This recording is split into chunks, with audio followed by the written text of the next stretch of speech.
inserted into that thoracic cavity to help drain either air or fluid or both that is accumulated inside that cavity space. All right?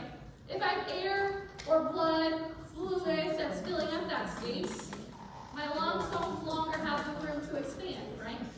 So it causes decreased gas exchange from happening because my lungs can't expand. So I need to get that out of there. It also can lead to infection, bleeding risk, complications that might happen, right? Because our goal is to restore, by doing this, our goal is to restore that natural negative pressure that allows me to breathe, okay? Because if I have all this air pressing on there, even if my diaphragm holds, I can't inflate that lung, right? So I need to facilitate that lung expansion, promote ventilation and that perfusion, the oxygenation that's happening, which in turn promotes my cardiac function, right? Because if I am having the oxygenation, I'm going to have better perfusion, and I'm going to take some of that pressure, because it can create pressure on my heart and those great vessels because it's sitting right there in that thoracic space, right? So this is all of our goals of why we might have to put in a chest tube. So these are a lot of the reasons why we might have to place a chest tube, okay? So we have a pneumothorax. This can either happen spontaneously or with a tension pneumo. We'll talk about those in a second, the difference. A hemothorax, hemo meaning blood, right? So blood accumulating or filling up inside that pleural cavity. This can either happen from trauma or it can happen after a surgery. So often after thoracic surgery or cardiac surgery, blood starts just to trickle or fill up inside of that pleural cavity space, and we might have to place a chest tube to facilitate drainage after surgery. So if you go on a post-cardiac unit or a thoracic cardiac unit, a lot of their patients, almost all of their patients have a chest tube. All right? We have a hemopneumo, so it's got air and blood. Okay? Pleural effusion, that's going to be fluid other than blood. Okay? Filling up that space, or empyema, which is pus filling up that space. Okay? And just to tell you, you've never smelled an empyema, it is the worst, absolute worst smelling thing I've ever smelled in my entire life. Is it worse than semen? It is worse than semen, in my opinion.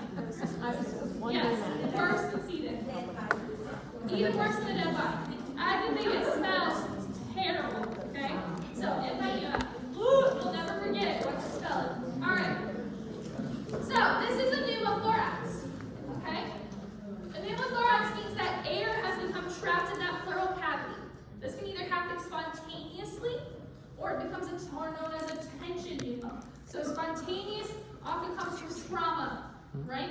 Or because you have connective muscle disorders. So patients with Marfan syndrome, right, which is connective tissue disorder, will sometimes have spontaneous pneumos where that muscle just causes this pressure release and they have that lung collapse. Okay? So you can see this picture with those arrows pointing. This is the lining of the lung. So this is lung right here. This space is all air, filling that lung cavity, the pleural cavity, pressing down on the lung there. Okay? So because of all this air that's filled up here, that lung is now compressed to that size versus on this side, the lung is filling up the entire side. Okay? So you can see how much pressure all that air in that space can cause, not allowing my lungs to inflate. Okay? Again, this can happen from trauma. You can have an open or closed pneumothorax. Open means that I have something that penetrated my chest wall. So I got stabbed, I fell on something that popped inside there, I got a gunshot wound, right? Where something broke through that pleural viscera, and now I have air flowing into that pleural cavity itself, okay? Or it's a closed one, meaning that nothing disrupted the outside walls, but my lungs spontaneously had the air development in there, okay? Sometimes from blood trauma, again, that connective tissue disorders, things like that can cause that, all right? This one is a tension pneumothorax.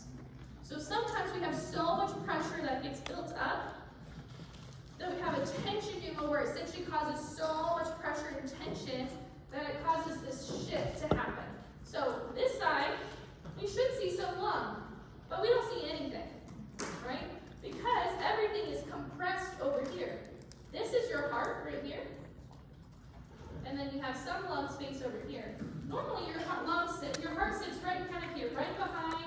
the vertebrae in the mediastinum.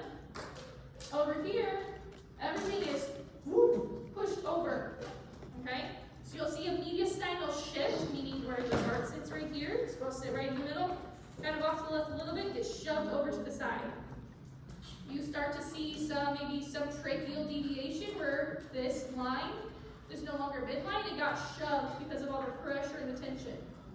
Sometimes you'll see JVD, jugular venous distension. Because we have that compression on the heart from all that pressure, you have fluid backing up, causing jugular venous distension. Okay, because it's got to go somewhere, so it starts to backflow and cause JVD. So by the tension pneumo, I've got all this pressure pushed over on this side. Now I'm not able to inflate the lung on this side. The lung over here only has so much space to inflate. I'm pressing all of that on top of my heart. I'm pressing on all of those great vessels. And so now I'm going to go into obstructive shock and I'm going to have no cardiac output, no gas exchange or ventilation, and I'm going to go quickly from respiratory distress into respiratory failure. All right? Pneumothoraxes, you typically have a little bit more time to place the chest tube. All right? We have one lung that's doing okay. They're just going to be short of breath, kind of agitated a little bit. It might hurt them. We are going to be in that kind of respiratory distress a little bit because we're having that decreased oxygenation. But I have a one fully functioning lung, so I might have a little bit of time to put a chest tube in. Attention pneumo is an emergency. If I don't get something fixing this fast, I've got now blocked off blood flow to my heart because of all that compression on those vessels. I have zero space for gas exchange to happen, so I have nothing perfusing at all. So unless I do something now to fix this, we're going to have very serious complications on our hands. Okay, so tension pneumo, always an emergency. We have to act immediately.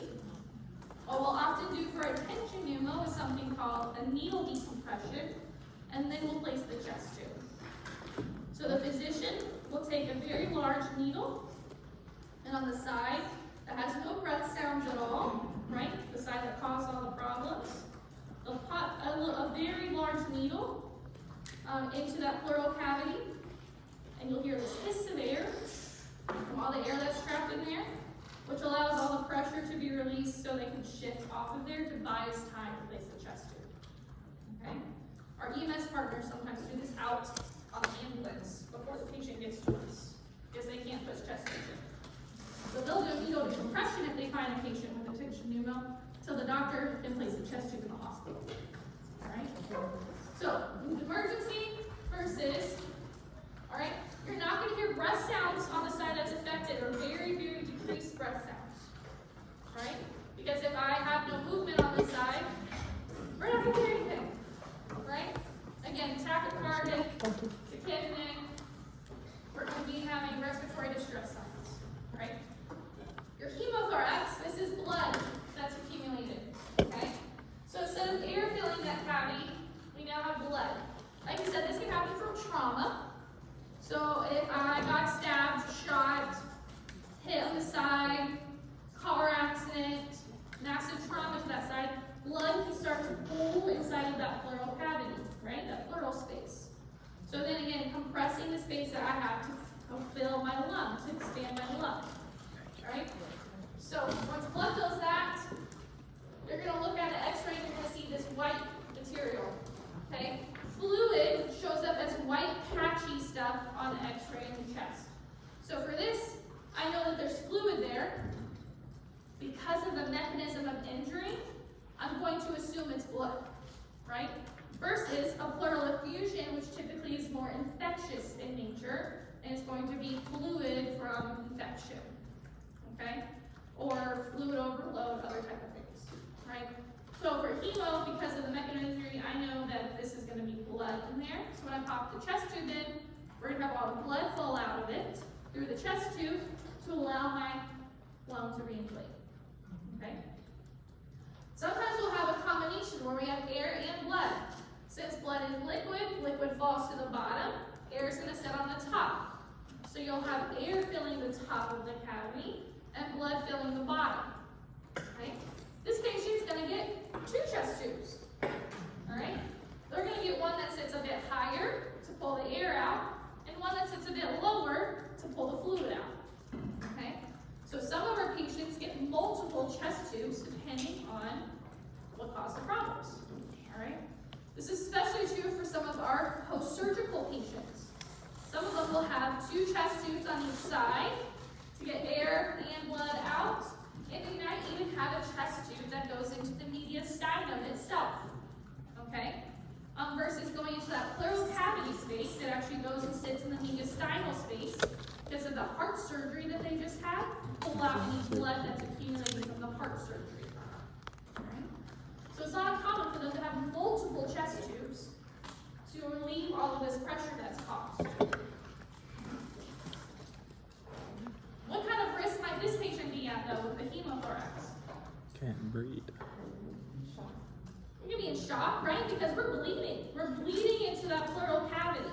So there's excessive bleeding that's happening, right? So we can start having massive blood loss into that pleural space. So we can go into hypovolemic shock.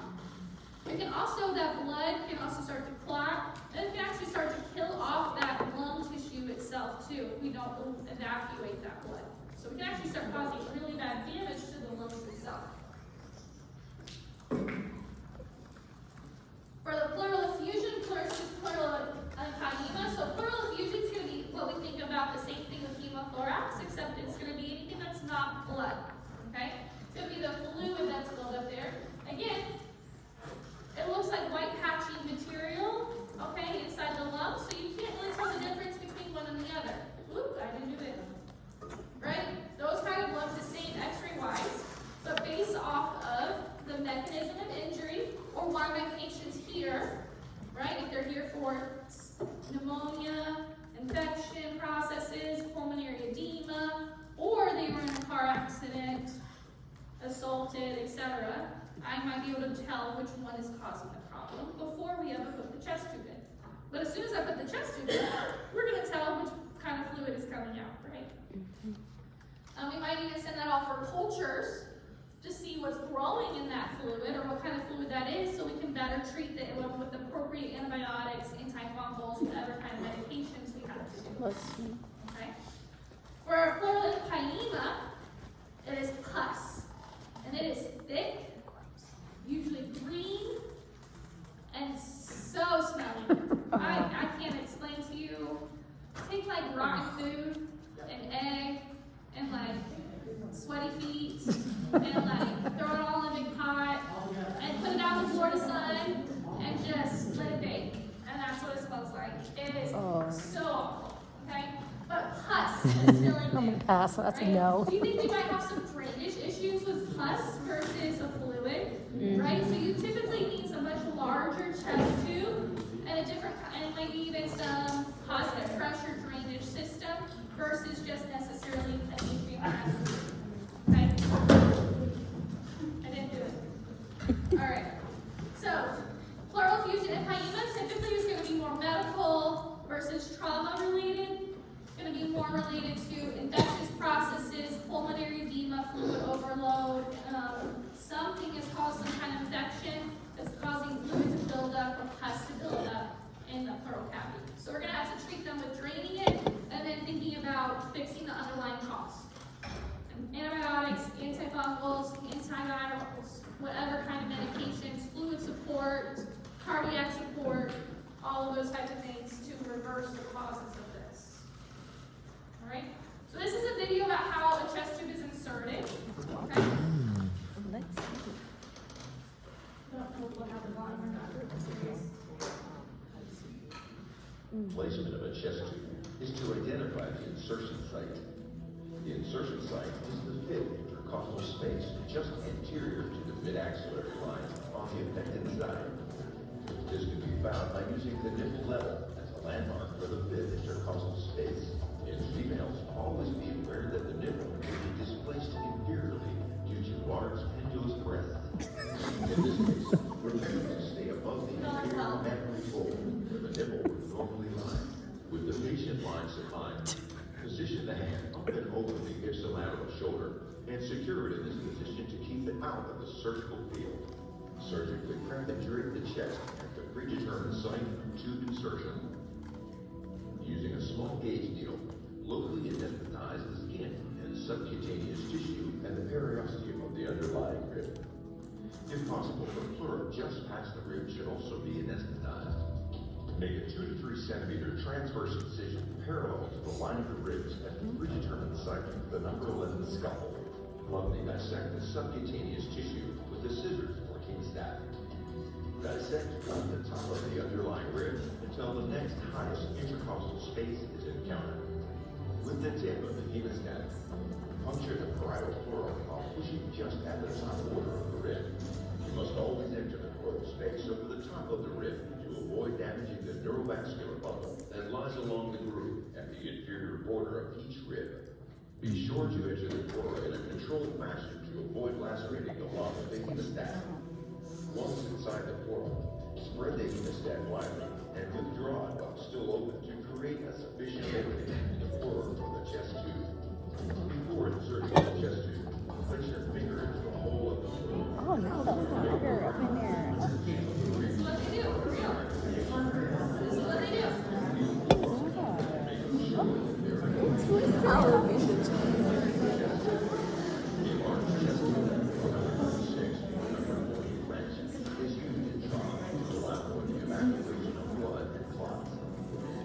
Clamp the proximal and distal bands of the tube before insertion. The distal clamp will keep any blood from rushing out before it can be connected to a collection chamber. The proximal clamp will assist in chest tube insertion, but may not always be necessary or helpful. Advance the chest tube into the pleural space to the desired length. All of the drainage holes should be well inside the chest cavity to provide a proper seal and prevent leakage. The chest tube should be positioned posteriorly and aimed superiorly in the chest cavity. This will allow for maximum drainage in the supine That's position. crazy. It may be possible to see fogging of the chest tube through expiration, and it may be possible to listen for improved air movement on the neck inside. Connect the end of the tube to an underwater seal apparatus collection chamber. All right. Yeah, so yes. Okay, those are the steps of how they place a chest tube into a patient. All right. So as you can see, are these patients necessarily sedated? No. No, they generally are not. Okay.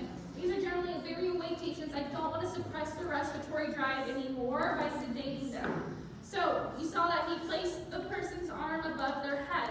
What we typically do is we'll actually restrain that wrist to the back of the bed, about at the head of the bed, so they can't pull their arm down while they're cutting and doing other things, because we can't fully numb that area that they're going to be inserting this into.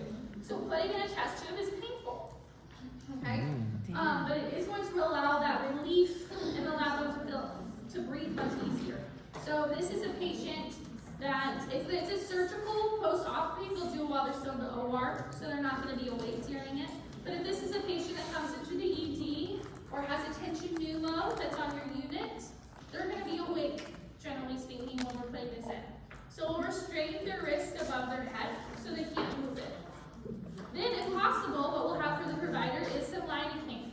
Okay? If it's not an emergent, like a tension pneumo, where I don't have time to do all these steps, because those patients we don't know, and we don't surgically drape. Typically, working in our trauma bay in the emergency department, if it's a true emergency, meaning kind of life or death, I gotta get this out, right? The doctor takes betadine, sprays it on the side of the patient, cuts, goes, and does the thing, okay? If we have more time, we can walk through the steps. Our patient has to sign consent before we ever do this, because it's an invasive procedure. We tie their wrist back, and the doctor's going to drape and numb the area as best they can. So they numb right above through the skin itself, where they're going to do the laceration, and they even try to numb a little bit of that pleural wall, that pleural viscera right there. Okay. So then, once they cut, they take the forceps there to then widen the hole a little bit, and then they put their finger into the hole to feel for the lung, because they want to make sure they can feel the lung there. They're making sure it's not attached to the wall at all, so that when they put the chest tube in, they're not going to cause trauma to the lung. Also make sure the hole's wide enough that it's going to fit the chest tube in. Okay? The chest tube has a bunch of holes at the end to allow for drainage. Okay, so it's got several holes at this end. So this is the end that's going to get inserted. Then they're supposed to clamp off the other end, so when they insert it, all of that blood or fluid doesn't go everywhere. Okay? When I was a new nurse, I was working with a doctor who needed to put a chest tube in on a patient who had a hemothorax in the emergency department. And the reason I know it was a hemothorax is because our doctor forgot to clamp the bottom of his chest tube as he put it in. And when he put it in, blood came pouring out of this patient's chest, all over my pants and my shoes, the floor, everywhere. And the doctor just kind of looked at me and goes, oops. I was like, So, I recovered in that patient's blood from the doctor forgetting to clamp the end of his chest tube. Even though I was sitting there ready with my drainage system ready to plug into the end of it, I was like, this is, okay. So holes at the end, they clamp this and they stick it in. They're going to place it when they put it in, they put the end posterior to the gloves. Why do they go to the back? So if I'm lying down, all the air and the blood flow is going to go to the back, right? If I put it to the front, gravity is not going to help me drain anything, right? So it goes and wraps around to the back. Then it gets plugged into my chest tube. Drainage system. All right? The back of this has all of the tubes set up. It's already attached to it. And it literally just gets plugged in. Okay? It gets plugged in and everything flows into my drainage system. This tube now is inside my patient. And I can drain into this collection chamber so I can measure everything that comes out of them. And then this gets sewn into the patient. They're going to throw a couple stitches around this to keep it secure so it can't be yanked as easily. And they put a nice inclusive dressing over it. Alright? But yes, it is as traumatic as it seems on that video of them how they actually insert this into the patient. Alright? Some of them will use one with a little guide wire versus kind of just going off of the feel and using the forceps. But most of the time I see it more where they use their finger in the forceps. Okay? And then you see here where they're sewing it into place to make sure that it doesn't move at all. Alright? Because what would be the risk of it moving? Yeah, we're not going to have that good drainage, right? Because if any of these little holes are exposed, we could have an air leak. So instead of it actually draining well, right, we're going to have an air leak. So we don't have that closed system. It allows things that should be introduced inside of it. So now we have a direct hole leading inside, right? So we're going to have potential complications. Things aren't draining. So now I'm not inflating my lung, right? So we definitely want to make sure it stays really secure. Okay? Yeah. Obviously transparent dressing so we can see it.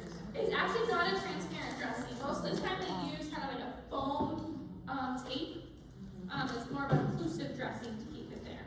And then is it like seeing that within a nurse's scope? DCing is within a nurse's scope of practice. Yep, we can pull these. You have to be signed off on it as a special skill, so you do have to be verified to do that skill at the hospital, but nurses are allowed to pull these out. Yep, but we'll talk through that process in a second. So we already talked about we have two different spots. Typically we put them in higher up for our pneumothorax or things with air, so our hemopneumos that have air involved, right? Typically go up much higher versus our hemothorax or pleural effusions, we're going to have to go lower, okay? They come in a lot of different sizes. If it's just air, you're not going to have one that's quite this big, right? It might be something that looks more like a pigtail. It's called a pigtail. It's a very small tube, okay? Because we don't need a huge tube like this to let air escape, right? You only just need a little escape valve, okay? Versus blood or our empyema, right, which is going to be thick pus, we're going to need a much larger chest tube to facilitate the blood, the clots that may have formed, or the pus and fluids right now, right? So based off of what exactly is going on with that chest x-ray, the cause why we're having to drain this, well, the physician will choose which spot they're going to insert it, and the size of the chest tube that they're going to use, all right? This one is a 36 French, so very large. This one's a pretty big one, all right? So when we're helping with that insertion, right, we're going to be making sure that we have done patient education sure our patient has signed consent. They're aware of everything that's going on, okay? The physician has talked to them, gone over exactly the procedure of what's happening, right? And then we're going to do help with equipment setup. So we'll make sure we have our chest tube equipment. So we need our drainage system, we need suction on the wall, we need our patient to be on oxygen throughout this whole procedure, that they're being monitored on the vital signs throughout the whole procedure. And then any kind of special equipment the provider might need to insert the tube. So the tube itself, the trocar, which kind of helps guide it, in a lidocaine if they want that for numbing, and then the betadine solution to clean, right? We try to keep it as clean and as sterile as possible throughout this. The chest tube tray that comes with the scalpel and everything is a sterile. Okay? Then that patient positioning. We want them kind of reclining back, maybe a little semi-phallar, arm up over their head, and restrained back behind them. The restraint is very helpful because it does keep them from pulling down, maybe knocking the provider while they have a scalpel in their hand, right? Preventing harm either to the patient or the provider who's doing the procedure. Okay, since this patient usually is awake. So keeping that arm up, and then our job as the nurse throughout this procedure is to monitor our patient, because the provider is so focused on doing this job, right? So we're the ones watching this patient, making sure they're not going into respiratory failure. Is their oxygen doing okay? Right? We might give them a little pain medicine beforehand, so they're doing okay after we gave them pain medicine. Right? We're monitoring their blood pressure, making sure they're not going hypotensive, and throughout all of the procedure. Right? And then, once we get this chest tube in, hooked up to our drainage system, we'll do a chest x-ray to make sure it's in the appropriate spot, making sure our lung is reinflating, right? So we can compare it to our chest x-ray we took before we put it in, to make sure we see signs that my lung is going back to the appropriate size, right? Because we want to make sure things are getting better. Okay? So our chest tube drainage system, all right? And there is a video here I included for y'all to watch on your own if you would like to that talks about the chest tubes a little bit more detail if there's more information you want to know. But their chest tubes are set up pretty much the same. There's two different types that we'll use, either wet suction or dry suction. Okay? But they all have 3 chambers. Right? So I brought a dry suction. Dry suction is what I typically use. I don't know that I've ever used a wet suction, and I'll talk about the differences between them in a second. But dry suction is what I find to be most common.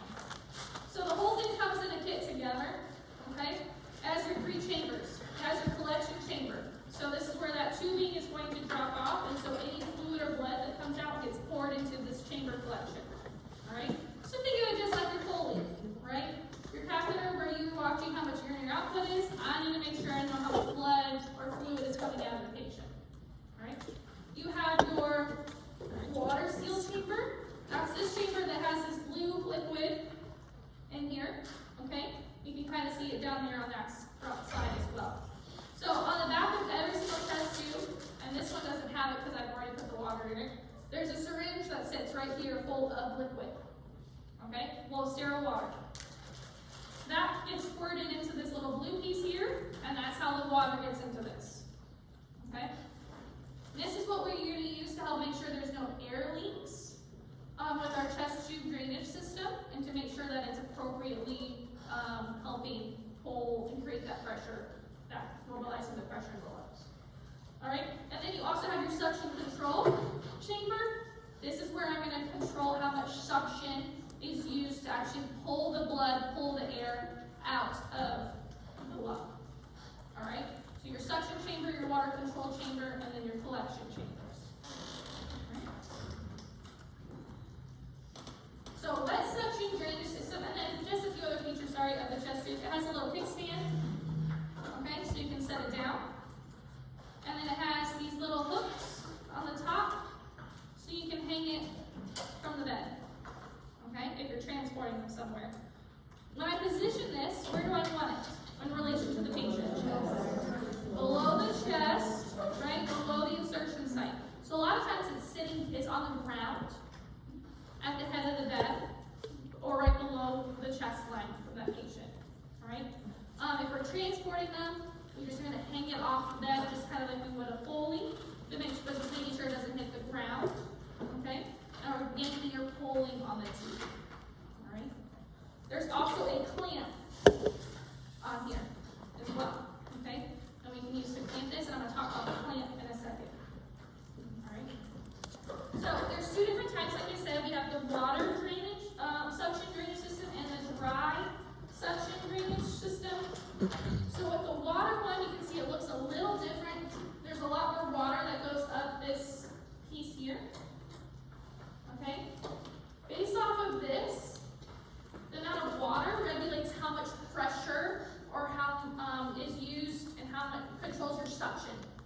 Okay? So if that water evaporates over time, your pressure decreases over time and your suction ability. Okay? So that's one of the disadvantages of our water suction, is that you have to monitor that water line. If it gets knocked over and some spills out, if it starts to evaporate, then your pressure over time is actually going to decrease and you're not going to have enough suction to help hold or normalize the pressure inside the lungs. Okay? The physician will tell you what pressure level you need to set it at. And then in this little chamber here, you're going to hear a gentle bubbling sound. Okay? It tells you that it's working. Alright? So a gentle bubbling sound with the wet suction is normal, and it confirms that it's actually suctioning and pulling that blood or fluid or air out of the lung. Alright? Versus your dry suction doesn't have that same chamber. Instead, we have this regulator built in for the negative pressure. Okay? This gets hooked up to the wall of suction. You just plug it in right when you pour that fluid in. Okay? And we're going to set that up to at least 80. The benefit of this one is I can create more pressure than I can with the water system. So I can tailor their suction a little bit more. And I can create higher levels of suction if I need to, thinking specifically for some of my thicker drainage that I might have to accomplish, right? You're not going to hear a bubbling sound with this one. It's a very important distinction. If you hear bubbling with the dry suction, it means you have an air leak, okay? Which is not a good thing. If I have an air leak, it means I don't have that closed system, and I have air leaking from that cavity from my system, and I'm now going to start seeing a collapse with my lung again, all right? So with this one, no bubbling, okay? If you hear bubbling, it's not a good thing, all right? So that's the two major distinctions. They both do the same job. So you can use them for both reasons, right? There is no rhyme or reasoning necessarily of why one versus the other. I see a lot more benefits, and so does a lot of the literature, that this one is a little bit more effective because we can tailor some of the pressure a little bit better. And we don't have those same kind of risks like losing water or evaporation. So I've only ever seen this one used. But there are still wet suction ones out there. You may encounter them in your hospital systems that you work for one day. So you will still see both. Okay? I just personally, in the emergency department, we only use this one. We only use the dry suction. Alright? So when we insert the chest tube, a few nursing considerations we have to think about. So another acronym is FOCA. So you're going to do the FOCA. Okay? Alright. So FOCA. So F is for fluctuations. Alright? So as my patient is breathing on this little water chamber, you're going to see it kind of fluctuate. Okay?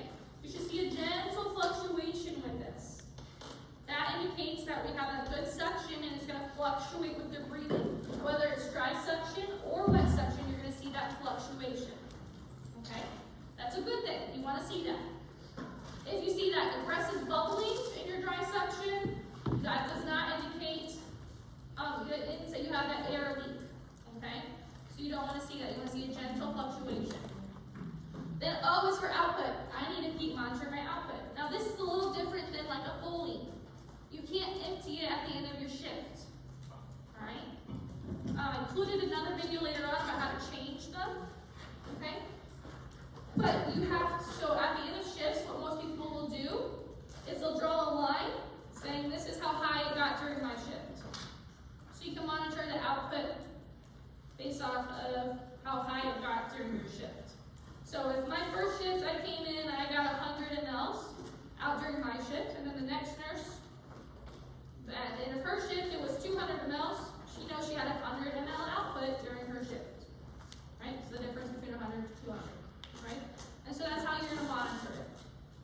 each time you do it. So every time you measure and document, you'll draw a line where you documented it from.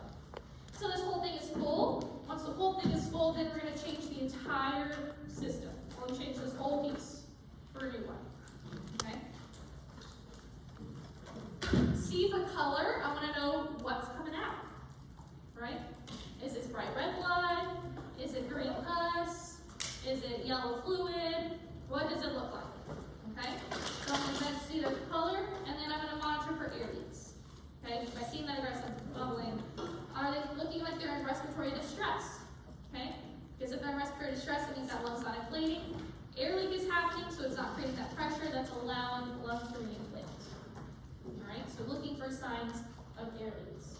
Maybe this connection isn't very tight, or it got plugged in. Often we'll put some tape over this to keep this really secure too, but maybe this isn't plugged in very well. So it's just kind of hanging out there. Maybe this got moved a little bit and one of these holes is now outside of the lungs. Right? So kind of monitoring all your equipment pieces for air loss. Right? And that goes into that collection device management, keeping it in the appropriate place. Monitoring our connections, making sure it's not bubbling or clamped. Okay? Why don't we want to clamp this after we put this in? It's not going to drain, right? So we just completely took away our suction. We took away our ability to drain any air, any blood, any fluid out of the lung. So what's going to happen? All that air, and fluid, and blood is going to stay in the lung and cause my lung to collapse again. Right? We're just going to go right back to the problem, and my patient's going to go under respiratory distress, and then we're going to create that tension pneumothorax. Right? Because the pressure is going to build up until it's too much and it just shoves everything off to the side. Okay? So this should never be clamped. Right? Even for transport, when it's not hooked up to suction, we don't clamp this. Right? This should never ever be clamped. The only time that this is clamped is towards the end of your patient needing a chest tube. Okay? So it typically works where this is hooked up to our suction, hooked up on our patient. We're having really good output, and the output starts to slow down, right? But we still need to support the lung as we're kind of fixing whatever was the original problem. So eventually we turn it off the suction on the wall and just let this drain in gravity. See how they handle that.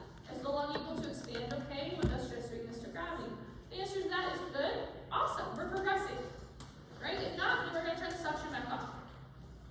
Then, if they're handling it with just the gravity, eventually we need to see can they do it without anything at all. So the physician will clamp it.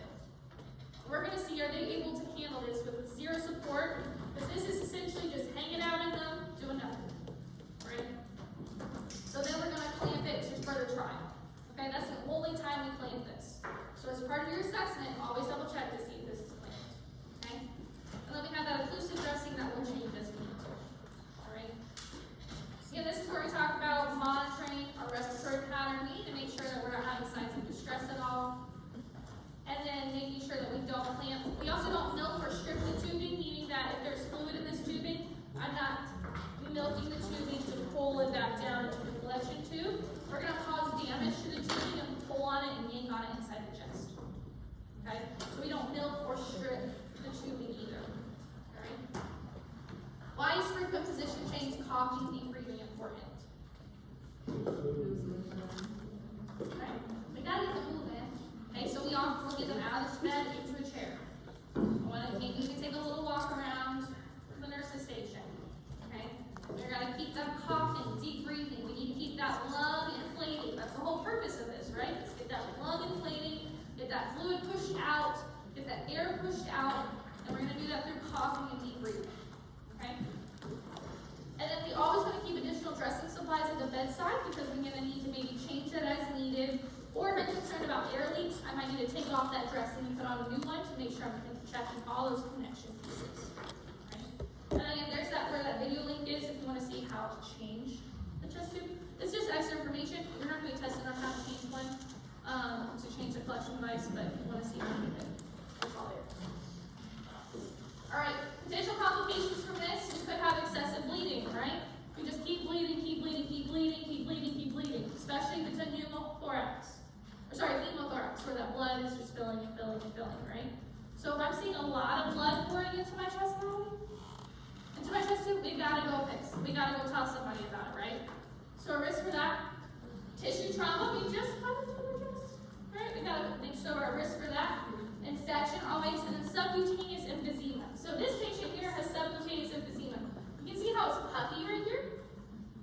So he has air that has now leaked into the tissue, okay? So into the tissue itself, causing that to become enlarged, right? And causing that inflammation. So he has subcutaneous emphysema. So sometimes though, it feels like Rice Krispies under their skin, right? So if you feel subcutaneous emphysema, it almost feels like Rice Krispies because it's little air pockets inside the tissue. It takes a really long time for that to go down. The body has to essentially absorb that air back up. Okay, so it can take a little while for that to go down. But if you were to push on his chest right there, you're going to kind of feel that indentation. It just feels like puffy skin right there, and you might feel some Rice Krispie-like texture to it. Okay. And then again, we talked about the air leak. All of these can cause complications to where now my lung is not reinflating inside my chest, right? And if I can't reinflate, we're defeated the purpose because we no longer able to have that good gas exchange. So when we time to take it out, right? So next time, we got to figure out what's time and appropriate. We already talked about how we're monitoring that progression, right? So we might trial them. We take them off the suction, and we're just going to let it drain to gravity. We let it go from gravity to now we're going to clamp it and see how we're doing. So assessing my patient, do they breathe okay? Are we having that improved respiratory status? Do we see good oxygen exchange? They aren't in respiratory distress at all? Our vital signs are staying stable, right? We have good symmetrical chest rise and fall. If I'm not inflating one side of my chest, we think we're not going to see both sides rising and falling, right? So we're looking for that. Hearing for breath sounds, okay? We saw that our drainage went way down. We're not really getting anything out of the tube anymore, okay? For the water seal, there's no more bubbling because there's no need for that suction anymore, okay? And then when we do our x-ray, these patients usually get daily x-rays, okay? Or at least every other day x-rays to monitor the progression of their lungs. Now we're seeing that progression and that healing that's happening. We're seeing the improvement happening over time in our x-ray images. Okay? These are all things that mean it is time. We can get rid of the tube, all right? Because we have to get rid of it for them to be able to go. They cannot go home with chest tubes. Right? So, when it's time to take it out, we let the patient know, right? We never do something to a patient without telling them. Okay? We're going to pre-medicate if possible. This is not going to feel the greatest coming out either. It's not quite as traumatic as when it went in, but it's not going to feel the greatest coming out either. Alright? So, pre-medicate if possible. Get all of our supplies together. So, what kind of things do you think we might need to take it out? Occlusive dressing. Okay? So we're going to seal that hole back up, right? Remember, it's sewn in, so we need a suture removal kit, okay? Because it's sewn into place, so we got to take the sutures out, right?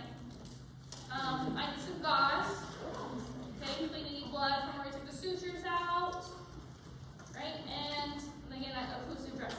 Some gloves, a mask, right? I don't like to breathe on something that goes directly into their lungs, all right?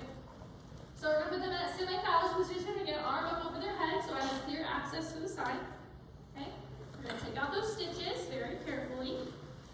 Right? And then we're going to go up and perform the Valsalva maneuver. What's that? Bear down. Act like you got food. Okay? Just please don't move your pants. Alright? Bear down. Okay? And as they're bearing down, we're going to swiftly and gently pull the tube out. We're not just like starting a lawnmower here and just get that out of them, okay?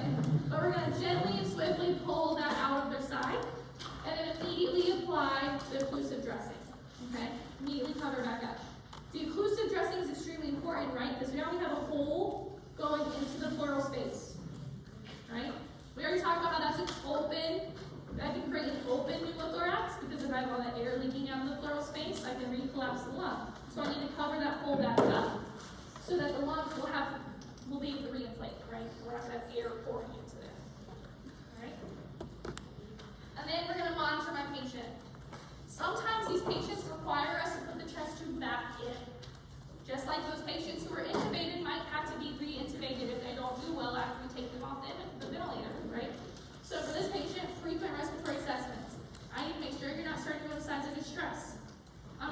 to your left breath sounds to make sure I'm not starting to hear decrease on one side again. And you're not starting to have that collapse again on the one side. Right? Want to make sure you're not starting to get tap-tap-carded, tip